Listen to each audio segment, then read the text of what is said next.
Hi, this is Rabbi Harvey Hoffman from Century Pines Jewish Center, located in Century Village of Pembroke Pines, Florida.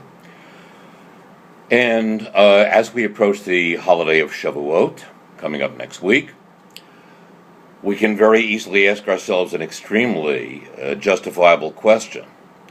Since Shavuot commemorates the day that God gave us the Torah at Mount Sinai, why is it that we don't jump and dance and laugh and sing the way we do on Simchas Torah on Shavuot? What better day to rejoice with the Torah scrolls than on the day that we received the Torah on Mount Sinai from God? And yet we don't celebrate Simchas Torah on Shavuot. Why not? Well, perhaps an answer lies in the beautiful Rashi commentary when Rashi is observing the first two sentences of chapter 19 of the book of Exodus. And I quote from the text of that parsha. In the third month from the exodus of the children of Israel from Egypt, on this day, the beginning of the month of Sivan, they arrived at the wilderness of Sinai. They journeyed from Rephidim and arrived at the wilderness of Sinai and encamped in the wilderness.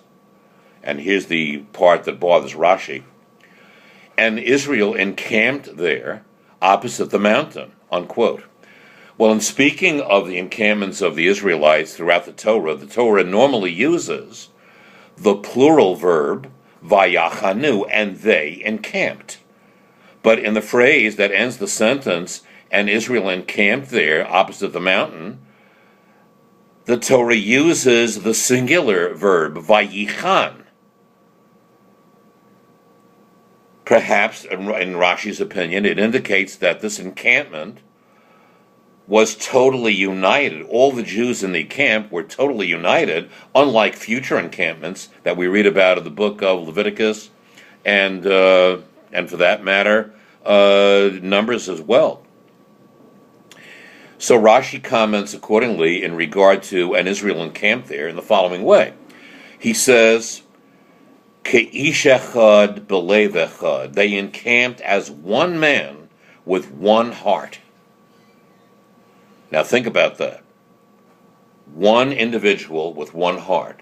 Picture 600,000 men with their wives and children. There had to be well over 1 million people, encamping around the foot of Mount Sinai like one person with one heart, one united will to learn God's commandments and to perform them. It doesn't get any better than that in terms of unity. But what happened to the Jewish people 40 days later after they received the Torah? They committed the sin of the golden calf, an event which created havoc, an event which created divisiveness and animosity among the ranks of the Jewish people. In plain English, after 40 days after receiving the Torah, the Jewish people were no longer united. They were divided against each other. So what we do is we postpone the rejoicing of the Torah by taking it away from Shavuot. What would be the point of rejoicing over the Torah when 40 days later they disgraced the Torah and themselves by worshiping the golden calf?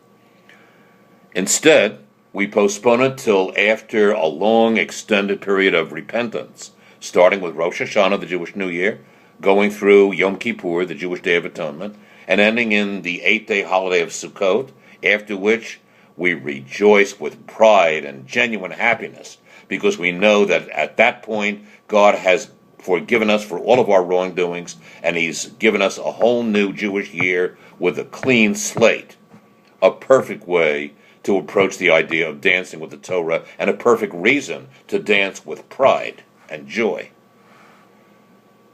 As we approach the holiday of the observance of Shavuot, let's remember that although, sadly enough, we don't sing and dance and jump up and down with the Torah scrolls the way we do on Simchas Torah, we nevertheless can observe the holiday with happiness and joy, because Shavuot reminds us that we should make every effort in our own individual lives to bring back the kind of unity that the Jewish people had when they first encamped at the foot of Mount Sinai. And who better than Ruth, in the book of Ruth, chapter 1, could describe the kind of unity and love for your fellow Jew that she describes when she says to Naomi, "Whither thou goest, I shall go. Whither thou lodgest, I shall lodge. Your people shall be my people, and your God shall be my God." This is Rabbi Harvey Hoffman from Century Pines Jewish Center, wishing all of you Chag Sameach, a healthy and happy Shavuot, and may we all know only good things from now on. Amen.